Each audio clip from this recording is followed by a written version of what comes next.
Bueno, en este momento vamos a tratar la parte explicativa del fundamento conceptual referente a la práctica obtención de acetaldehído. El acetaldehído es el nombre común o vulgar de la sustancia conocida bajo el nombre de etanal, que proviene del etano, es un derivado del hidrocarburo. El objetivo de esta práctica es sintetizar acetaldehído o etanal a partir de la oxidación de alcohol etílico con dicromato de potasio. Eso es lo que vamos a ver. Entonces, tenemos lo siguiente. El etanal, o también conocido de manera vulgar como acetaldehído, es un compuesto orgánico que pertenece a la familia o grupo funcional aldehídos, que ya nosotros lo estudiamos en la semana anterior, en la práctica de caracterización de aldehídos y cetonas. Su fórmula general es CH3CHO. Fíjense, aquí nosotros estamos explicando cuál es su estructura, cómo se vería su estructura en modelos moleculares tridimensionales y la escritura de su forma general, denotando que en este átomo de carbono terminal, nosotros tenemos un grupo carbonilo, es decir, un átomo de carbono unido mediante enlace doble con el elemento oxígeno, y como es aldehído, contiene un átomo de hidrógeno. El acetaldehído o etanal es un líquido volátil, no tiene color, es incoloro y con un olor característico ligeramente afrutado, es decir, huele un poquito a frutas. Es un metabolito hepático del etanol, es decir, durante los procesos cuando estamos metabolizando el alcohol en el cuerpo, podemos producir acetaldehídos y su principal factor es el principal factor de aparición de la resaca alcohólica y produce enrojecimiento facial, lo que nosotros llamamos rubor facial, o sea, nos sube un poquito la temperatura corporal y sobre todo en la cara.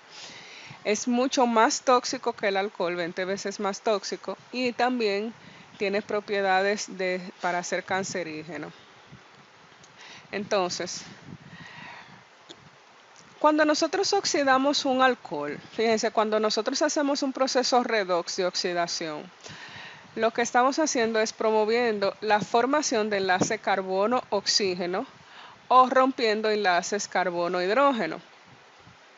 Hay otros elementos también considerados como procesos oxidativos y reductivos, vistos desde otro punto de vista que no sean la formación o ruptura de enlace oxígeno e hidrógeno con un elemento carbono, tomando en cuenta halógenos y otros elementos. Pero en este caso vamos a hablar particularmente de esa ruptura de hidrógenos o la promoción o formación de enlace carbono-oxígeno. Entonces, la oxidación de un alcohol realmente produce compuestos carbonílicos. Recuerden que los aldehídos son compuestos carbonílicos, o sea, tienen un grupo funcional carbonilo. Dependiendo de quién sea el alcohol y de quién sea el agente oxidante, el compuesto carbonílico resultante va a ser ya sea un aldehído, ya sea una acetona o un ácido carboxílico. Obviamente, en este caso, nosotros no pretendemos oxidar para obtener una acetona porque ya nosotros sabemos la característica que debe de cumplir ese sustrato. Para que yo obtenga una acetona por oxidación de un alcohol, ese grupo hidroxilo debe de pertenecer a un carbono secundario. ¿Ok? Entonces, en este caso, fíjense en esta expresión, yo tengo un alcohol, un grupo funcional alcohol, que si lo oxido voy a obtener un aldehído, pero si lo oxido de manera fuerte, puedo obtener un ácido carboxílico. Es decir, aquí yo tengo el grupo CHO, pero aquí yo tengo el grupo COOH, es decir, grupo carboxílico. Hasta este punto es grupo carbonílico, característico de los aldehídos, también de la acetona, pero aquí yo tengo lo que se llama grupo carboxílico, que tiene grupo carbonilo más grupo OH. Entonces, repitiendo, esa oxidación fuerte conduce a la formación de un ácido carboxílico, pero existen diversos métodos que permiten detener la oxidación hasta la etapa intermedia, que es la que yo estoy buscando para obtención de aldehído.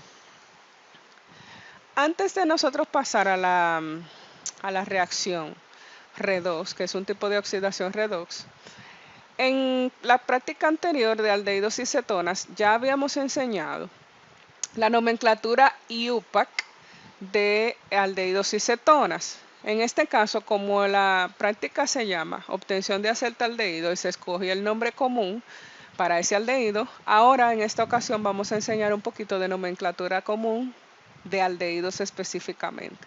Entonces, ¿cómo se nombran los aldehídos? Los aldehídos se nombran a partir de los nombres comunes de los ácidos carboxílicos, que es un grupo de mayor preponderancia que ellos, de mayor importancia, que tienen igual número de carbonos y cambiando la terminación ico del ácido carboxílico correspondiente por la palabra aldehído y eliminando la palabra ácido. Entonces, si el aldehído es ramificado, se nombra como un derivado de cadena recta y los carbonos en la cadena principal se identifican mediante el uso de las letras griegas alfa, beta, gamma, teta. Es decir, donde el átomo de carbono alfa es el enlazado al grupo CHO o grupo formilo. Miren, recordemos, el grupo que distingue los aldehídos es el grupo carbonilo que tiene un átomo de hidrógeno enlazado a él. Ese grupo llamado formilo, en este caso, el carbono que tiene más cerca, a ese yo le llamo carbono alfa. Y el carbono que está más alejado, obviamente, será beta, alfa, beta, gamma, es decir, con los números alfabéticos griegos. Entonces, lo que quiero significar es que el grupo formilo es el que está más cercano a ese carbono alfa. Entonces, vamos a ver algunos ejemplos de sus nombres. Por ejemplo, aquí nosotros tenemos el aldehído más sencillo de cadena alifática o cadena abierta que se llama formaldehído. El formaldehído es el nombre común del metanal, proviene del metano. Metanal sería su nombre sistemático. El acetaldehído, que es el que nos atañe, tiene 2 átomos de carbono. Fíjense que su último carbono es el grupo funcional CHO. Y obviamente como proviene del etano, su nombre sistemático sería etanal. Y así como ese tenemos otros tantos, ¿verdad? Por ejemplo, aquí tenemos alfa-metil propionaldehído, alfa-beta dimetil butarialdehído. Estos son aldehídos que son aromáticos. Por ejemplo, el más, vamos a decir, común es el benzaldehído porque tiene un anillo aromático y tiene el grupo CHO unido al anillo aromático. También tenemos aldehídos aromáticos sustituidos. Por ejemplo, en este caso tenemos un átomo de cloro en posición en el carbono 4 o posición para, que significa más allá, para clorobenzaldehído o para toluenaldehído. Bien, entonces ya habiendo explicado un poquito sobre la nomenclatura común, vamos a ver el tipo de reacción de síntesis del acetaldehído, conocido también como etanal de manera sistemática. El tipo de reacción química que nosotros veríamos en este proceso recibe el nombre de oxidación-reducción, es decir, una reacción redox. Vamos a identificar ahora, fíjense, aquí yo tengo la expresión de la reacción.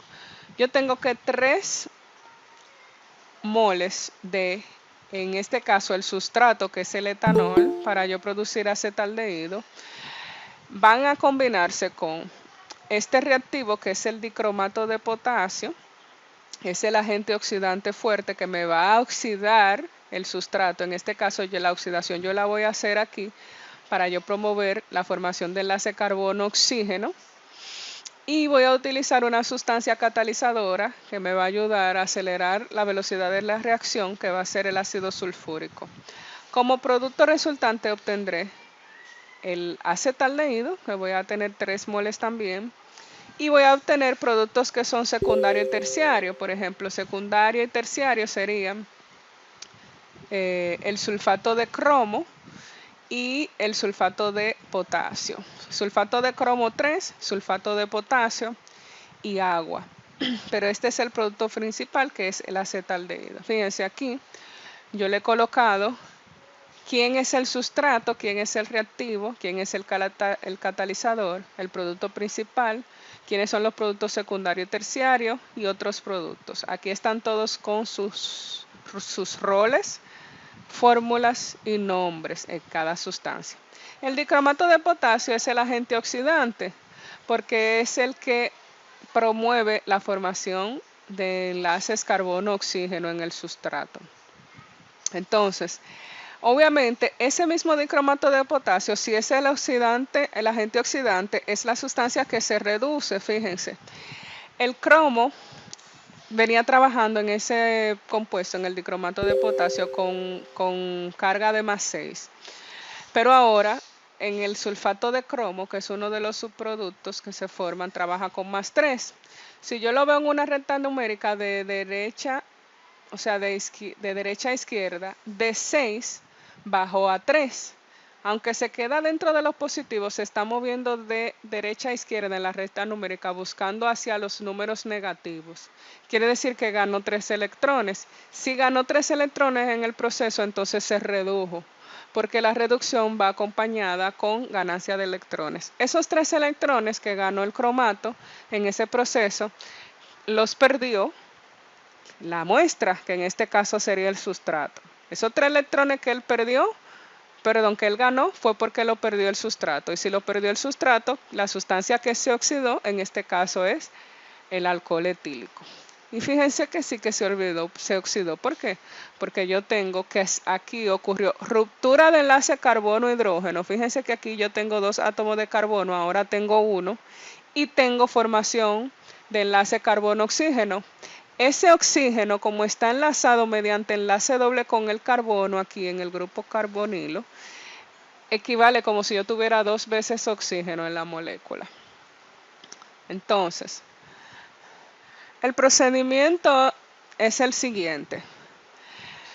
Se coloca en un matraz o balón de destilación el reactivo, que en este caso es el dicromato de potasio, se coloca una cantidad de 5 gramos, eso son cantidades estequiométricas,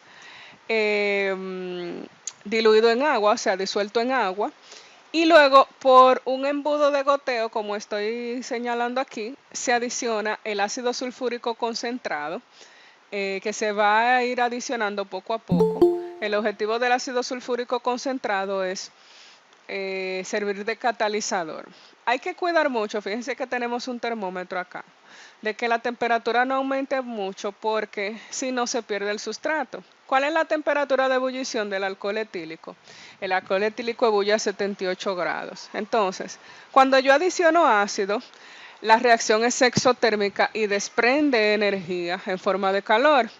Entonces, ¿qué pasa? Se calentaría todo el batraz de destilación y si la temperatura aumenta a más de 78 grados, yo voy a perder mi sustrato. Si yo pierdo el alcohol, que es el sustrato, no voy a obtener el producto. Entonces, por esa razón hay que cuidar de que no se caliente. Y a veces al balón hay que darle baños, es decir, estarlo enjuagando con agua para que no se caliente. Luego de que ya yo tengo esa mezcla, entonces yo procedo por calentamiento a propiciar la reacción y obviamente el producto que se forme, que va a ser los vapores de acetaldehído, yo lo voy a condensar mediante un condensador que va a tener a contracorriente un refrigerante, que en este caso se puede usar agua, que va a enfriar por contacto indirecto la parte concéntrica del condensador, y aquí lo esperará un recipiente llamado quitasato, que de preferencia debe de estar en hielo, porque la temperatura de ebullición del acetaldehído son 21 grados Celsius. Imagínense, nosotros en temperaturas normales, ahora mismo pudiésemos estar en más de 28 grados Celsius y es de noche. Entonces es una sustancia que es sumamente volátil, tiene una presión de vapor altísima, tiene más tendencia a ser gas que a ser líquido. Entonces por esa razón se recogería en un recipiente bastante frío para evitar que se pierda. Entonces, como es un aldehído alfil, para yo estar segura de que realmente el producto que yo obtuve es el acetaldehído o el etanal, yo puedo someterlo a dos pruebas de las tres que aprendimos para identificar aldehídos y cetonas. La primera prueba que puedo someter es a la 2,4 dinitrofenilhidracina para identificar presencia de grupo carbonilo. Entonces, cuando yo someto una muestra problema a 2,4 dinitrofenilhidracina, entonces si me da un color amarillo pastoso o anaranjado, quiere decir que yo obtuve la 2,4 dinitrofenilhidrazona de ese acetaldehído, es decir, que es positivo. O sea, tengo la comprobación de que es grupo carbonilo. Si yo someto la prueba a Tollens, con Tollens yo voy a identificar que se trata de un aldehído, no importa si es aromático o si es alifático. Entonces, obviamente como mi sustrato es un alcohol alifático, porque es etanol, yo no voy a someterlo a Felin porque Felin es el que me caracteriza aldehído alifático, pero ya yo sé que mi sustrato es alifático. Si ya tiene grupo carbonilo, y ya yo veo que sí, y luego veo que a Tollens me da positivo, entonces ya yo estoy segura de que es el acetaldehído, porque el Tollens identifica aldehído. Entonces ya ustedes saben cuál es la evidencia de que si la reacción es positiva con Tollens, que se forma el llamado espejo de plata. Entonces, aquí ustedes tienen dos enlaces de YouTube donde ustedes van a ver la obtención de benzaldehído. El benzaldehído es parecido al acetaldehído, pero lo único que yo tengo, el sustrato va a ser el fenol, un alcohol aromático, es decir, sería un aldehído aromático, el benzaldehído. Y también tengo la obtención de acetaldehído por oxidación utilizando óxido de cobre. Entonces ustedes van a ver ambos videos. Les voy a solicitar que una vez terminado la visualización de ambos materiales, ustedes vayan a las preguntas que aparecen en su manual. La práctica de acetaldehído es la última del manual que aparece en la página 115 y las preguntas aparecen en la página 117. Ustedes van a eliminar de la guía de preguntas las preguntas número 4, 5, 6 y 9 y en lugar de ellas van a sustituir por las siguientes preguntas. Van a decir qué tipo de reacción de síntesis, o sea, van a escribir la reacción de síntesis del acetaldehído, que ya ustedes lo tienen en esta presentación. En este caso, como van a haber dos reacciones, pueden escribir la del benzaldehído si quieren también. Propiedades físicas del acetaldehído, ya yo se las mencioné en esta presentación, pero en los videos van a ver más. Y usos y aplicaciones del acetaldehído, es decir, para qué sirve el acetaldehído. Eso ustedes lo pueden investigar y también pueden responderlo con el material de los videos.